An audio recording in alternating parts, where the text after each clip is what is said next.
Hey, it's time for a Kraken Canuckleheads. You can follow all these videos on YouTube at Simmerpuck, and I suggest you go back and check them out because there's some wicked cool ones, some in-depth talk about the LA Kings, Vancouver Canucks, Seattle Kraken.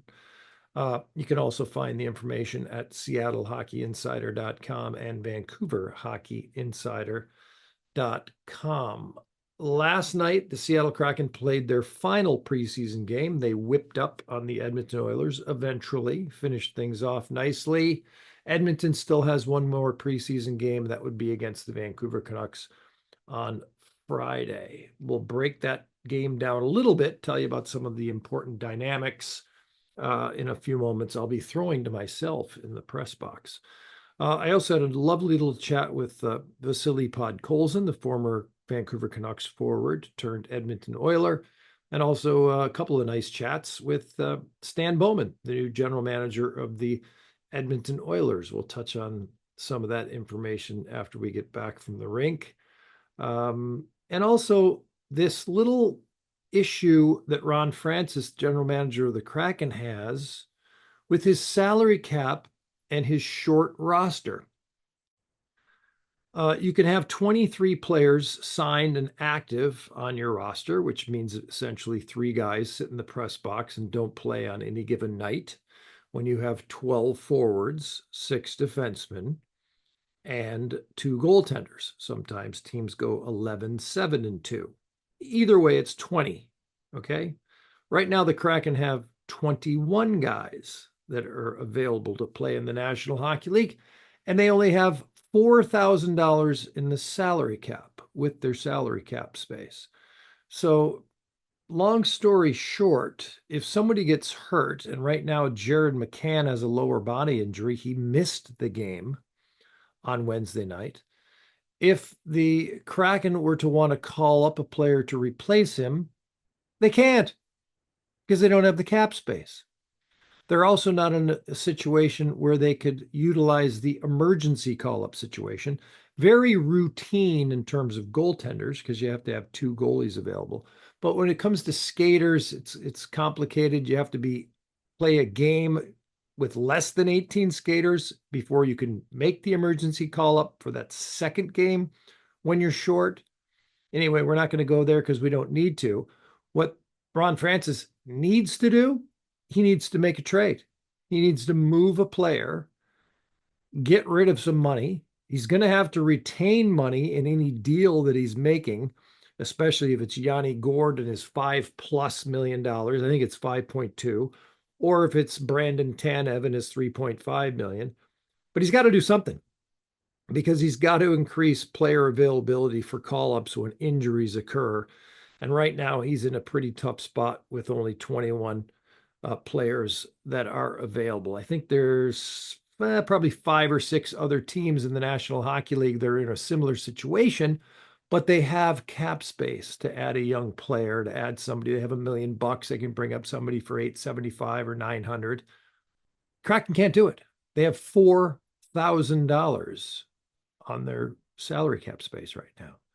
Of course, there are 4 teams that are over the cap right now, maybe 5. So they have to make a deal as well. But the Kraken are Francis has painted himself in the corner with the big long-term deals that he handed out to Matty Beniers and Chandler Stevenson and Brandon Montour. That's just the reality of the situation. A move's going to have to be made because you just can't go through. You can't start the season this way. If you suffer 2 injuries, if McCann can't play in the opener, not saying that that's the case. I believe head coach Dan Bilesma said he's day to day. But still, if he re-injures himself or he's hurt next week and has to miss game 2 and a defenseman gets hurt, they have 21 guys. That would put him at 19. You just don't want to do it. The Edmonton Oilers started last season with just 19. Wasn't good. The Vancouver Canucks played short last year in a hockey game. They played 11, 6, and 2 at one point as well. So something's got to be done to fix this situation. Unfortunate that they're in it, but that's an issue that's going on. Let's throw to myself last night at the game. tell you some of the news and information and dynamics that came out of the victory over the Edmonton Oilers. Hey, thanks, Simmer. Yeah, the Kraken won this one going away to run their preseason record to 2-3-1. The one being an overtime loss to the Calgary Flames on Monday night. Statistically, one thing that jumps out, 2 for 25 on the power play for Seattle in the preseason. Keeping in mind that there's a lot of juggled lineups, juggled combinations on special teams, so maybe not that big of a deal, but they were 0 for 3 tonight against the Oilers with an NHL lineup. Both teams pretty much full NHL lineups. The Kraken were missing Jared McCann up front with a lower body injury. John Hayden took over for him. Shane Wright, the youngster, the centerman who's going to make this club this year, had 2 goals in this hockey game. We'll talk about some of the roster issues and some of the salary cap issues that the Kraken have here in just a couple of minutes. Then I throw it back to the cabin. That's about all I got to tell you. It's a hefty win for the Kraken over the Oilers, who have one more preseason game, by the way. Edmonton will be playing the Vancouver Canucks on Friday night. That's it for the Kraken, though, in the preseason. They open against the St. Louis Blues, the regular season at home on Tuesday here at Climate Pledge Arena. Back to you, Simmer. Well, thank you. 6-2, by the way, was the final score. As I mentioned, a couple of goals for Shane Wright. It was 4-2 after 2 periods, and then the Kraken added a couple in the third. Jaden Schwartz and defenseman Will Borgen lit the lamp. Oh, yes, before I forget, talking about Pods and Bowman, chatting with those guys last night. Pretty funny. Podkolzin, who I was at training camp when he was a rookie, newly married, because I mentioned it to him last night. I said, did you just get married right after that? He said, no, I've been married 4 years. They have 1 child. I said, you going to have more? He said, hopefully. I said, practicing is the best part anyway. He said, yeah, no question about it. English amazing compared to what it was 4 years ago. Some of the Russian guys, Eastern European guys, work hard at it. Others kind of He said, not so much watching TV, but just from being around the fellas. And he will watch, however, Russian movies that he's kind of memorized in Russian. He'll watch them in English. Or movies that were dubbed into Russian that he previously watched, he'll watch them in English. And he kind of knows what's happening and put everything in context. So that helped him learn the language. Otherwise, he does plan on being in the lineup, plans on being a regular guy for the Oilers this year. And of course, obviously, if he can do some damage in the Pacific Division against his former club, he will do so.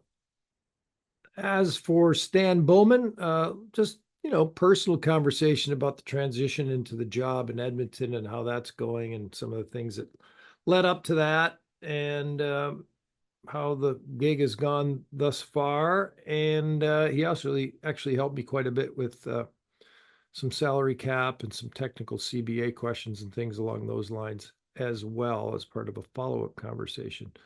I'm kind of pals with his 91-year-old father. You may have heard of him, Scotty, who I chat with usually on the phone once or twice a year and blows us away with his knowledge and his somewhat photographic memory of events and line changes from 1979, etc.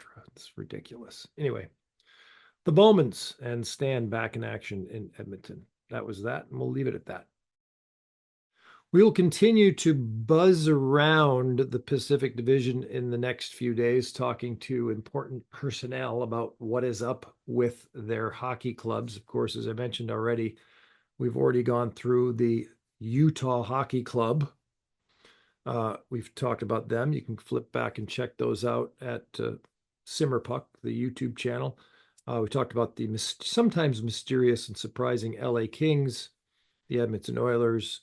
We've touched on the Kraken. We've gotten into the Canucks a little bit. All these teams will be rounding up. Some Calgary Flames talk coming up in the next couple of days as well. That's it for today. A beautiful day for hockey fans as we get close to the start of the 2024-25 season. Hey, you can also follow me on Twitter/X at Simmerpuck, just like the YouTube channel. And we'll see you next time. Can you believe my hair is so bad I had to wear this hat? Hey, you want a Coke or something? Hey, you need a Coke or something?